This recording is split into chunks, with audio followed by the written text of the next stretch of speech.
en la confianza pública.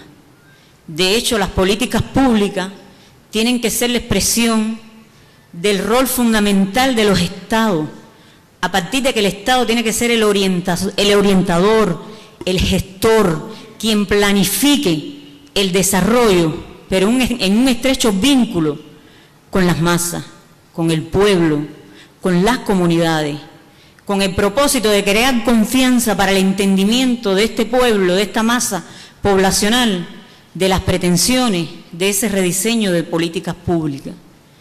El no haber retomado estos conceptos del desarrollo, los gobiernos de nuestra región, entonces provocó una intensa situación de pobreza, como mencionaba el profesor, donde más de 96 millones de habitantes en América Latina hoy viven en extrema pobreza. Yo, para presentarle el modelo de Cuba, tengo que hacer también una breve introducción con relación a las causas y condiciones que han provocado que Cuba se encuentre en este momento en un proceso de actualización del modelo de la economía cubana.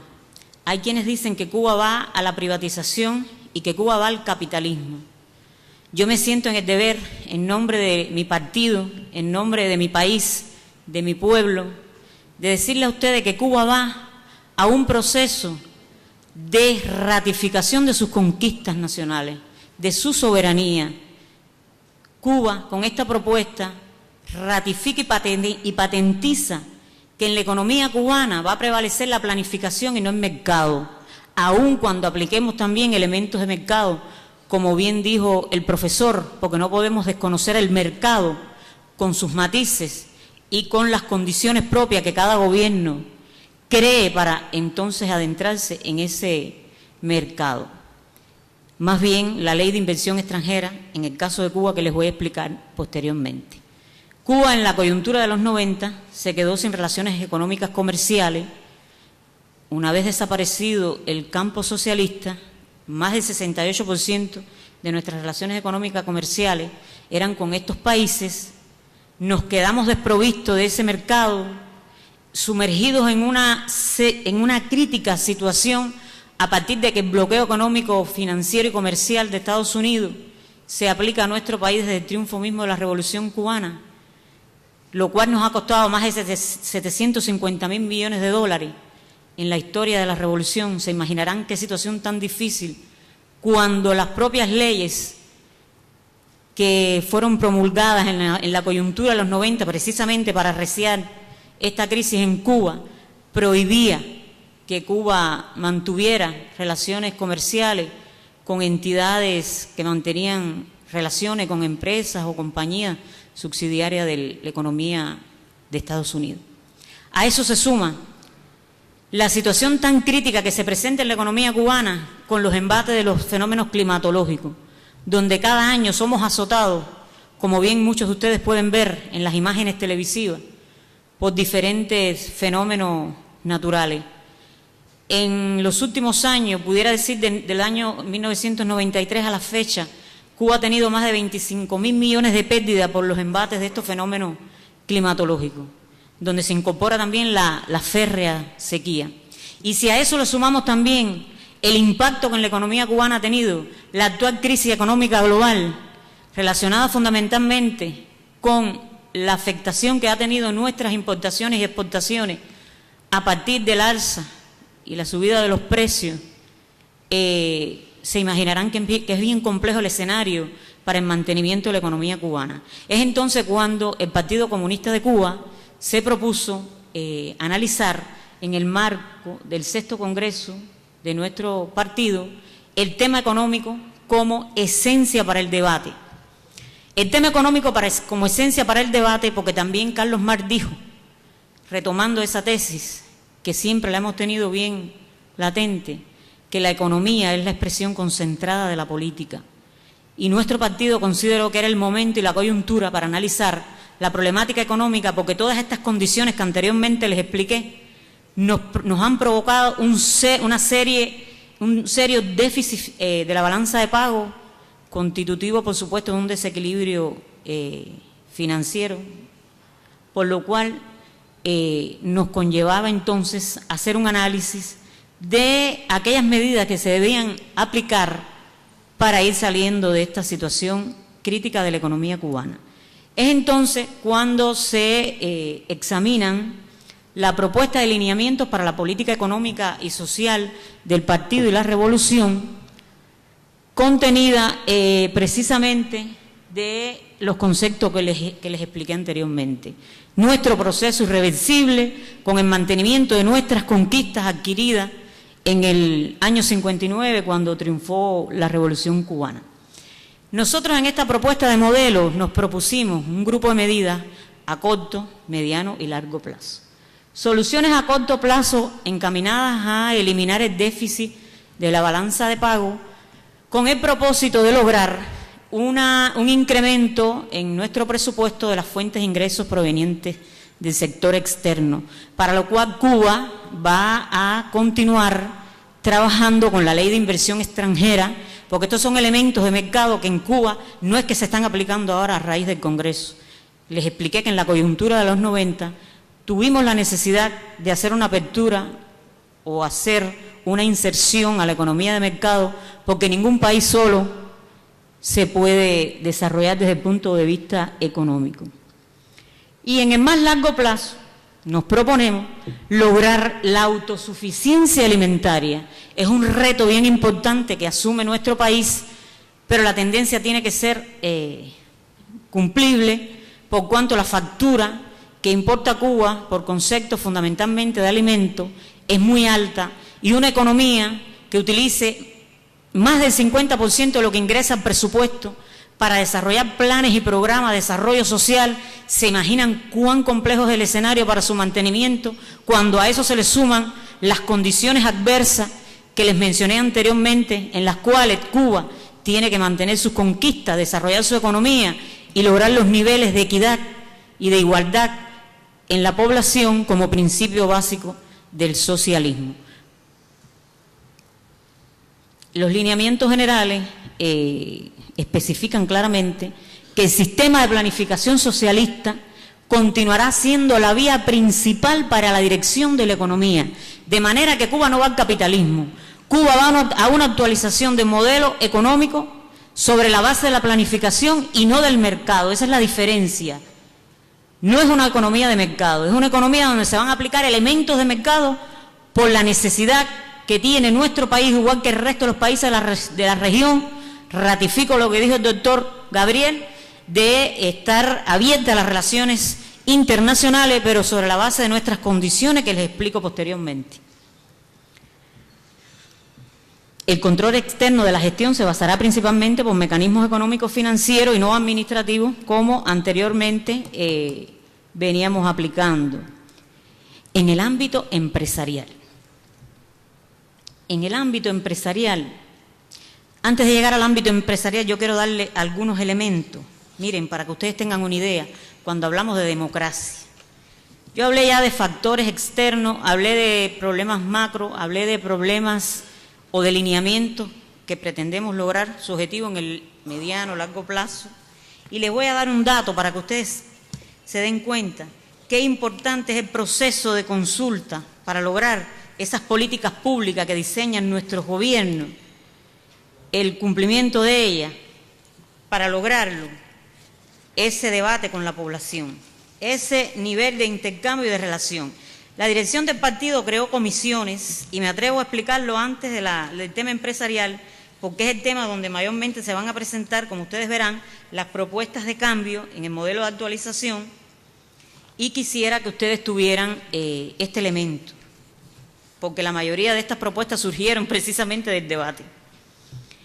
La dirección del partido concibió comisiones de trabajo que evaluaran las diferentes aristas de la economía para hacer propuestas. Estas comisiones gubernamentales, donde estaban incluidas o incorporadas organizaciones de profesionales, como la organización nuestra, la de Economistas y Contadores de Cuba, que hicieron una propuesta de 291 lineamientos contentivos de la política macroeconómica, del modelo de gestión, la política para el sector de las inversiones, la política para la ciencia, tecnología y medio ambiente, la política para las construcciones, la vivienda, en fin. 12 capítulos contentivos de 291 lineamientos. Escuchen esto, qué interesante. Yo les decía que las políticas gubernamentales tienen que estar en la mira del pueblo, tienen que ser consultadas de manera que si no se consultan con el pueblo no las entiende y después los trabajadores, que fundamentalmente son los actores fundamentales de los cambios, no participan directamente en este proceso. Esos 291 lineamientos que propuso esas comisiones de trabajo fueron analizados en más de 163.000 reuniones, donde participaron más de 8 millones de habitantes. Cuba tiene 11 millones de habitantes y algo más, donde se presentaron más de 3 millones de intervenciones, más de 700 opiniones, más de 395.000 opiniones fueron aceptadas. Miren qué proceso más democrático. La democracia es real cuando es participativa. Más de 210.000 correspondieron a secciones que ya estaban en la implementación concebida, pero que fue muy bueno escuchar la propuesta del pueblo. Ahí nos dimos cuenta los niveles de entendimiento entre las políticas gubernamentales y las necesidades y demandas del pueblo. Más de 65.000 fueron dudas o preocupaciones. Imaginémonos en un municipio del país, porque además estas reuniones se efectuaron en centros laborales, estudiantiles y en las comunidades. Imagínense en estudiantes del nivel medio y del nivel superior. Imaginémonos entonces en una comunidad donde lo mismo participa un anciano que una ama de casa, planteando sus inquietudes a partir de la situación actual que vive la economía cubana. Fue algo muy interesante, nos satisfizo mucho, pero lo más significativo es el trigo que nos ha dejado para esta etapa de la implementación. Estas más de 60.000 o 65.000 opiniones fueron muy interesantes, porque nos dio la posibilidad de que el pueblo escuchara también la respuesta que tiene el gobierno para cada una de estas preocupaciones. Preocupaciones que una vez que fueron aclaradas no constituyeron modificaciones a estos lineamientos. Pero entonces más de 50.000 no fueron aceptadas, así de simple. Más de 50.000 de estas propuestas no fueron aceptadas por el pueblo. ¿Cómo quedó finalmente este proceso? Los resultados del análisis de la consulta. Lineamientos originales 291. Se mantuvieron 94 solamente después de la consulta con el pueblo. Se modificaron 197. Algunos se integraron unos con otros y otros fueron constitutivos de modificaciones casi que cambiaban hasta la esencia del planteamiento.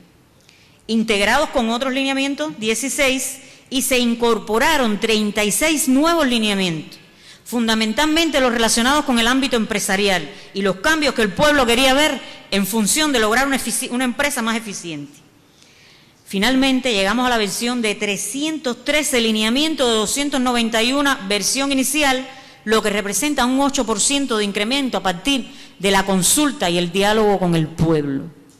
Esto, compañeros, Cuba tiene sus debilidades y sus fortalezas, ¿por qué no decirlo? Pero para nosotros esto es de las cosas más significativas que nos ha podido pasar y tenemos experiencia de otros procesos que hemos tenido que consultarle al pueblo a partir de coyunturas difíciles que hemos vivido.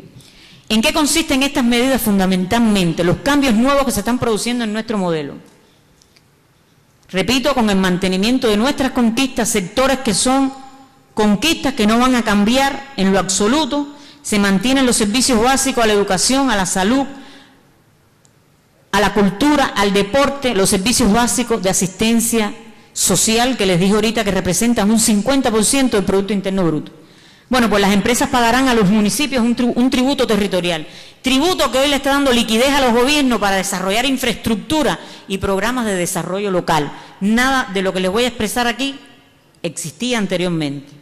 Imagínense una presidenta de gobierno en un municipio periférico donde tiene 80.000 habitantes, hoy con un fondo a partir del tributo empresarial sobre la base de sus utilidades para desarrollar infraestructura. Es un acontecimiento inédito en nuestro país y que satisface mucho la demanda del pueblo. Se elimina el subsidio por pérdidas. Además de todas estas situaciones que nosotros tenemos, la economía cubana se daba el lujo también de subsidiar a todas las empresas que tenían pérdidas. Este elemento es negativo, nos hemos dado cuenta, es una de nuestras deficiencias. No vamos a continuar, por supuesto, subsidiando las pérdidas. Las empresas tienen que ser capaces de recuperarse, de ser eficientes, eficaz y competitiva, que también tenemos experiencia en ello, porque en Cuba también hay empresas eficientes. las empresas de las Fuerzas Armadas Revolucionarias son las empresas más exitosas. De hecho, son las que aplican un modelo de autogestión financiera que nos ha dado la posibilidad incluso de mantener nuestras reservas en la economía cubana. Las empresas también aprobarán su plantilla de cargo. Aquí yo quiero expresar un sentimiento que tengo en lo personal y que tiene mucha gente en mi país y que incluso también en Cuba lo hemos tenido que explicar. Cuba va a procesos masivos de despido, eso no es real. Este lineamiento solamente pretende que la empresa no exceda el 20% del personal indirecto en su plantilla de cargo, por lo cual ustedes, muchos deben conocer que la cantidad de trabajadores indirectos en un proceso productivo, en una entidad X, puede distorsionar los indicadores de eficiencia.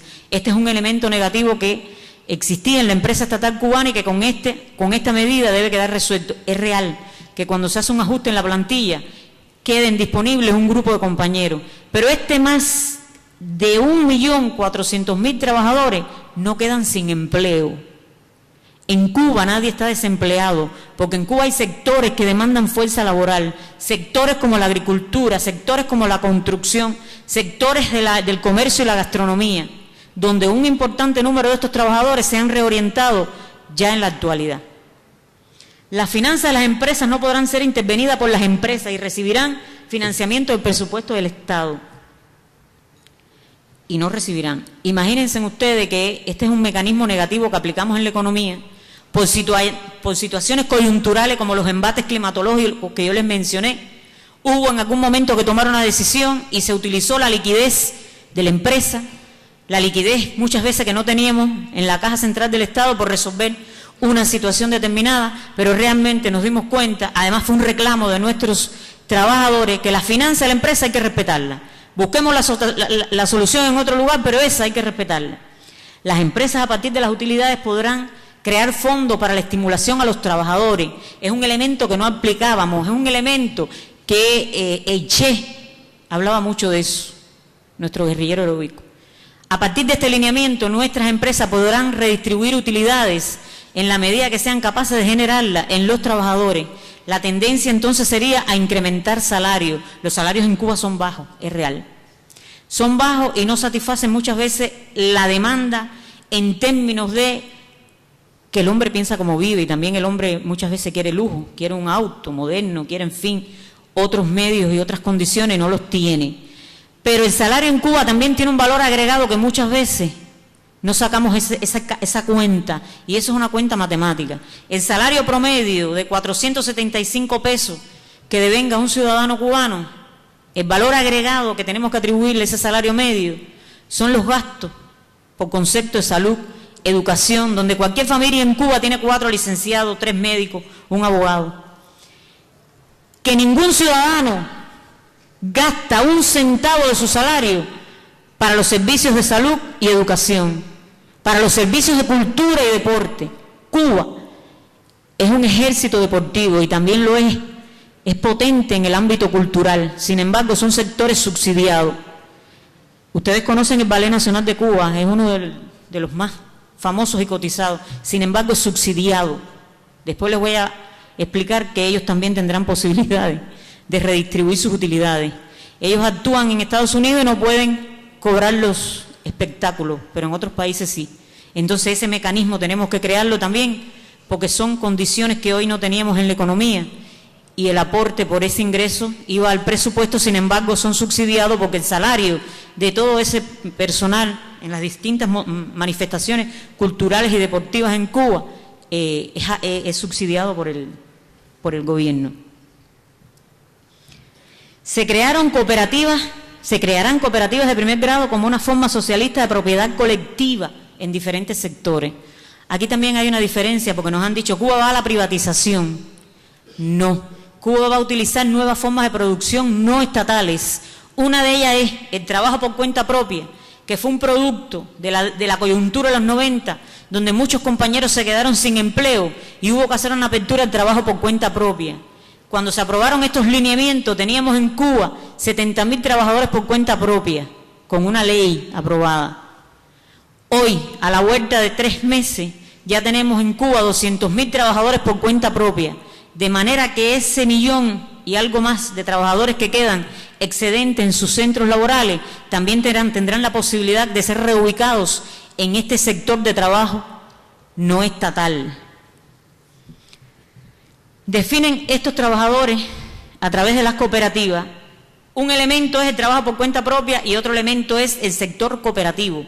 En Cuba también hay experiencia de trabajo cooperativo, pero trabajo cooperativo en otras condiciones, que no van a ser las condiciones en las cuales van a elaborar a partir de esta etapa, después de recién aprobado este proyecto o este documento contentivo de los lineamientos.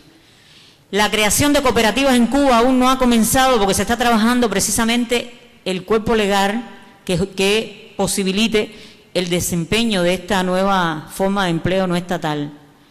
Al sector cooperativo será, o este sector será contentivo de este sector o segmento de trabajadores, de los sectores de comercio, gastronomía, las construcciones, fundamentalmente, y el transporte. Hay sectores de la economía cubana donde no se va a permitir la creación de cooperativas, porque son sectores que dependen de el presupuesto del Estado. Los sectores que constituyen conquistas y que son subsidiados se van a mantener. Sin embargo, nos dimos cuenta, y fue un reclamo también del pueblo, que aquellos servicios básicos, incluso que dependen de las relaciones interpersonales, como los servicios del comercio, la gastronomía, no tiene el Estado por qué estar con esa carga de regulaciones, incluso asumiendo el peso en el presupuesto, en los planes y presupuestos de la economía en nuestro país.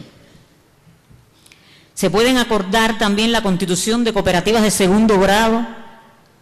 Ustedes conocen muy bien el tema de las cooperativas. En el caso de las cooperativas de segundo grado, serían aquellas que faciliten el aprovisionamiento de recursos, pero que no van a tener las mismas condiciones, serían de segundo grado que las cooperativas propias. Estas, como propiedad social, no serán vendidas ni transmitidas su posesión a otras cooperativas o a formas no estatales ni a personas naturales, de manera que los cooperativistas, los que se asocien, los que se organicen en cooperativas, serán dueños de sus medios, de sus utilidades, no de la tierra. La tierra sigue siendo, en el caso de los que se acojan a la cooperativa agrícola, la tierra seguirá siendo propiedad estatal.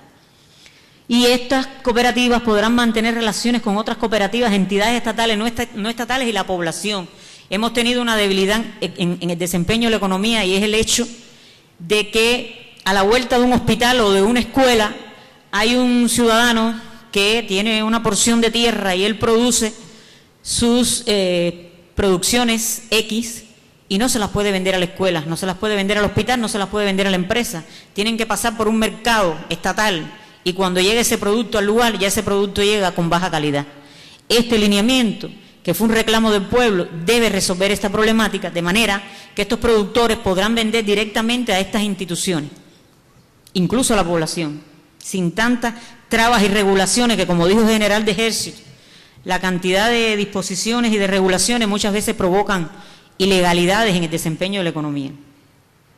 El sistema presupuestario en Cuba es bien interesante, les decía, un 50%, fundamentalmente en los sectores que les mencioné, y se diseñará en este ámbito un sistema de dirección que regirá el funcionamiento organizativo, económico y de control de las unidades presupuestadas, simplificando su contabilidad. Imagínense una unidad presupuestada con dos contabilidades, patrimonial y presupuestada. Se ha hecho una simplificación, ya está aprobada y se está aplicando en las unidades nuestras de salud, lo cual ustedes deben imaginarse cuán dañino es para este segmento de trabajo. Se reducirá el número de unidades presupuestadas. Aquí yo me quiero detener muy brevemente. En Cuba, un municipio, por ejemplo, de 65.000 habitantes, tiene un hospital, 10 policlínicos y 200 consultorios del médico de la familia. Sin la tendencia, como bien ratifiqué al inicio, de alejarnos de nuestras conquistas públicas, nosotros tendremos también que reducir y simplificar estos centros y unidades de salud. A lo mejor en esa localidad son necesarios 5 policlínicos y 100 consultorios con la misma infraestructura, pero uniremos actividades, fusionaremos servicios. Llámese un hogar materno que está a la vuelta de 1 kilómetro de un hospital, no tiene por qué entonces subsistir ese materno si a lo mejor tenemos una capacidad en el hospital, para que entonces me entienda. La tendencia no es eliminar servicios de salud, es a eliminar unidades de salud que nos den la posibilidad de hacer más eficiente nuestros servicios y de recuperar esas capacidades para otros fines y destinos de la economía. No se aprobarán, como les dije ahorita, unidades presupuestadas para la producción de bienes y servicios. Y las unidades presupuestadas podrán entonces, es que me pidieron 25 minutos y creo que me estoy demorando, podrán entonces generar sus ingresos, que hasta ahora era una limitación que tenían las unidades presupuestadas en Cuba, podrán tener fuente de ingresos por la prestación de servicios y esas utilidades distribuirlas entre los trabajadores. Aquí muy breve, el tema de los territorios, los organismos provinciales y municipales tendrán más autoridad, más autonomía a partir de la liquidez que van a ir obteniendo por las fuentes que les expliqué anteriormente, pero tendrán que respetar la autonomía financiera de las empresas y tendrán que fomentar el desarrollo local sobre la base de proyectos que aporten bienestar para la población. En términos de la política macroeconómica, les explica que el desequilibrio de las finanzas internas es producto de todas estas situaciones que les expliqué anteriormente, pero que también se avanzará en la unificación monetaria. En Cuba existen dos monedas y el problema no es tanto la doble moneda como la tasa de cambio, que le complejiza el mejor sostenimiento de la economía en el seno familiar. No obstante, la familia cubana recibe hoy un 50% de su canasta básica en alimentos, que representan 15 días de alimento que el Estado le da a precios subsidiados, a precios muy bajos. Solo le restarían otros 15 días para mantenerse a partir de los mercados paralelos que tenemos nosotros en nuestro país.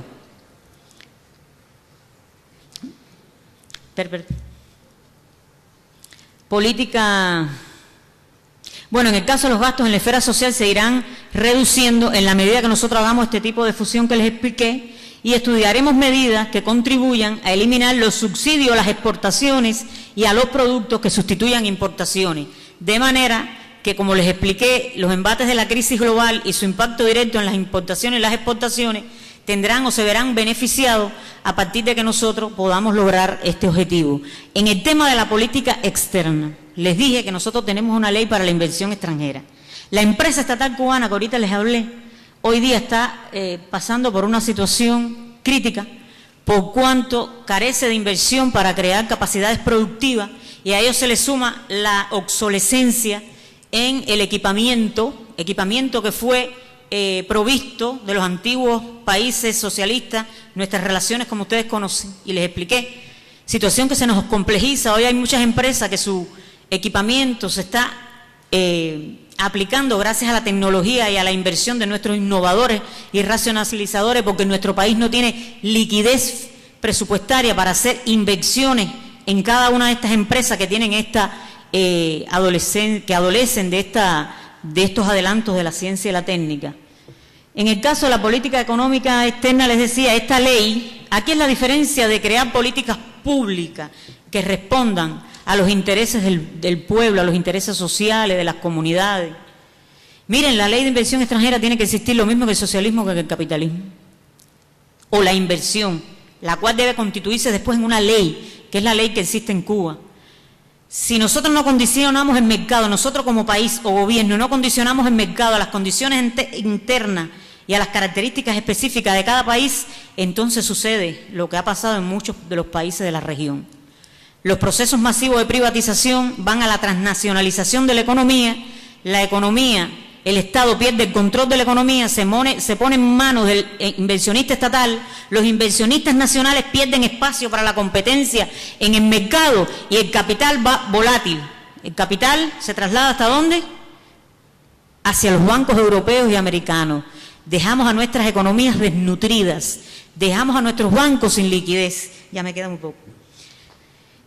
Y esta ley de inversión extranjera en Cuba preserva, en primer lugar, nuestro medio ambiente. En cada país, para hacer procesos de apertura, tiene que existir una ley que regule esa apertura. Esa es nuestra ley de la inversión extranjera. Preservación del medio ambiente. Tiene que aportar tecnología, mercado y capital. De lo contrario, no hay inversión extranjera en Cuba. Y estamos prestos, los invitamos también para que vayan a Cuba, conozcan nuestra ley y de hecho inviertan. Porque no es real que Cuba está ajena y que se niega la apertura de la inversión extranjera. No es real. De hecho, tenemos hoy ya más de 200 convenios para la inversión económica en Cuba con organizaciones internacionales. Eso ya lo comenté, porque ya me pasaron una nota y es muy extenso la propuesta.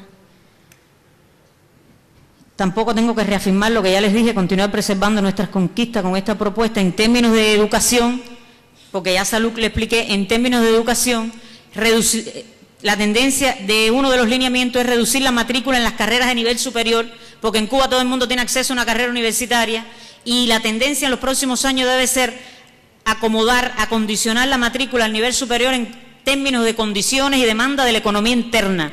La matrícula en las universidades será en función de lo que demanda la economía. Y no se preocupen, que nadie se va a quedar sin estudiar en los diferentes niveles de enseñanzas en Cuba. Eso ya lo vimos. Seguimos. También lo explicamos. La tendencia es a subsidiar personas y no productos, y a mantener nuestra ley de subsidio para la seguridad y asistencia social. Hasta tanto no se logre la unificación monetaria es que en la medida que la empresa sea más eficiente y aporte liquidez al presupuesto y nosotros logremos importar a partir de nuestro fomento sobre las exportaciones, ir logrando esa paridad entre las dos monedas hasta que lleguemos a la unificación monetaria. Es a lo que se refiere ese lineamiento. Desarrollar una política de abastecimiento que mantenga o que posibilite un mercado de aprovisionamiento, eran las diapositivas anteriores, para el sector o el segmento de trabajadores por cuenta propia y las nuevas formas no estatales creadas con cooperativas. Este mercado de aprovisionamiento no ha comenzado, debe comenzar en los próximos meses, también se está trabajando sobre la base de él, pero ha sido una de las herramientas fundamentales para que el pueblo entienda los nuevos conceptos. Es real que si el Estado no le garantiza un mercado de oferta, entonces ¿cómo queda el desarrollo en la gestión? Y las proyecciones del quinquenio, les invito después que tomen la diapositiva, solo comentar que la tendencia es a lograr un 5% de crecimiento del Producto Interno Bruto. Y ustedes dirán, ¿cómo así? Después de tanta desgracia que usted ha explicado. Sí, lo vamos a lograr, porque además de ese 50% de mantenimiento de nuestras conquistas, sobre la base de los sectores presupuestados, nosotros tenemos dos sectores que le inyectan liquidez y liquidez significativa a nuestro presupuesto, que es el sector de la exportación de los servicios técnicos por el gran número de profesionales que tiene nuestro país en términos de salud, educación, las construcciones y otros sectores. Y en ese mismo sentido nosotros vamos a seguir cumpliendo nuestros compromisos con la región, sobre todo los convenios del ALBA, donde Bolivia también es parte importante y donde estamos desarrollando hoy día un proceso de alfabetización. Vamos a la segunda etapa. Y ahí la importancia de algo que decía el doctor Gabriel. En el caso de Venezuela, a partir de los convenios con el ALBA, Bolivia, que han nacionalizado Venezuela, Petrocaribe con la nacionalización y las políticas nacionales se ha convertido de una empresa en manos de monopolistas e inversionistas extranjeros en empresa o en aporte para el sector de la educación, la salud del pueblo, incluso las viviendas, las construcciones, como bien ustedes conocen. Y en el caso de Bolivia, la nacionalización de los hidrocarburos también es otro de los ejemplos que ponía el profesor. Estos hidrocarburos en manos de monopolistas, en manos de inversionistas extranjeros, hoy ha posibilitado que esos recursos el gobierno con sus políticas públicas pueda revertirlo en términos de educación y salud para el pueblo. No estoy para nada cuestionando los mecanismos que cada país sea capaz de aplicar. Estoy simplemente ratificando conceptos muy bien explicados por el profesor, con ejemplos prácticos que se han producido en nuestra región, porque cada modelo es perfectible. Cada modelo, como el nuestro, el socialismo cubano, está haciendo un proceso de actualización a partir de las necesidades que ha tenido de hacer más eficiente su economía y revertir esta en términos de mejoras para el pueblo. Muchas gracias.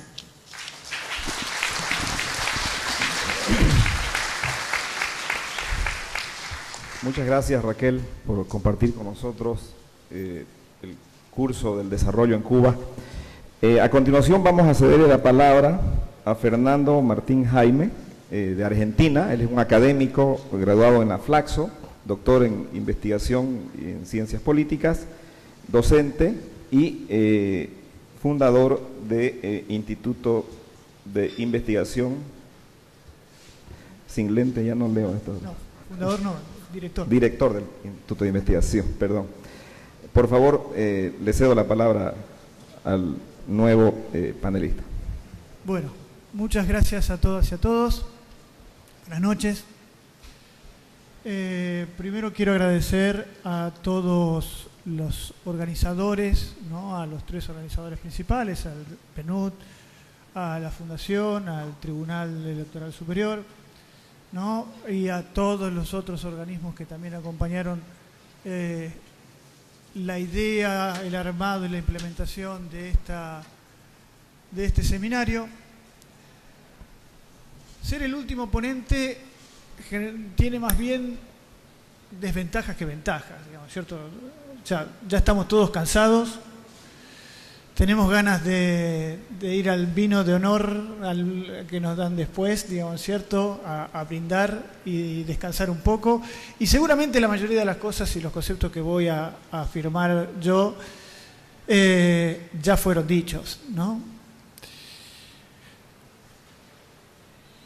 A ver, mi ponencia, o lo que quiero yo charlar con ustedes, tiene que ver con los dilemas que enfrentan nuestras matrices estatales en términos de gestionar nuevos problemas públicos que se conforman de una manera diferente. Acá quiero hacer 2 aclaraciones metodológicas, digamos, ¿cierto? La primera es, sí, soy politólogo, con lo cual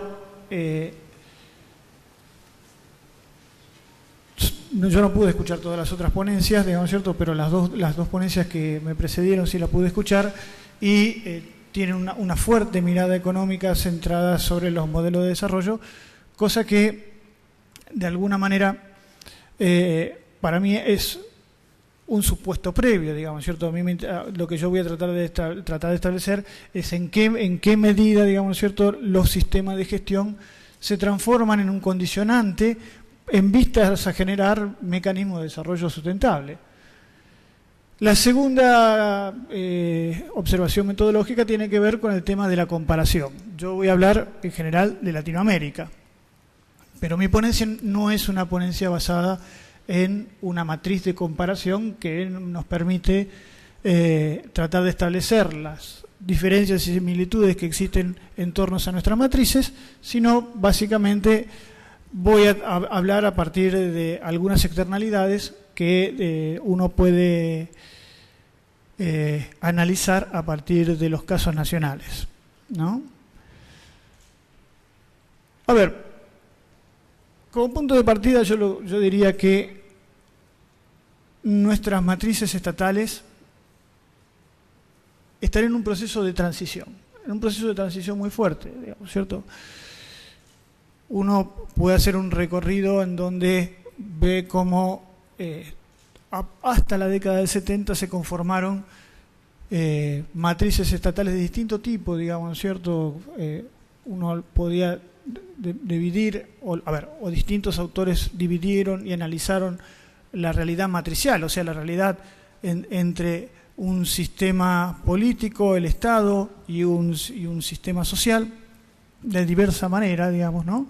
Pero básicamente se entendió la idea, digamos, ¿cierto?, de que hasta la década del 70 los procesos de desarrollo de nuestros estados sociales dieron lugar a realidades matriciales de tipo estadocéntricas o sociocéntricas o matrices nacionales populares, digamos, ¿cierto?, como Antonio Carretón analiza para el caso de Chile, ¿no?, que a partir de la década de los 80 y más fuerte en la década de los 90, dieron paso a la irrupción de un nuevo mecanismo relacional matricial, digamos, ¿cierto?, a partir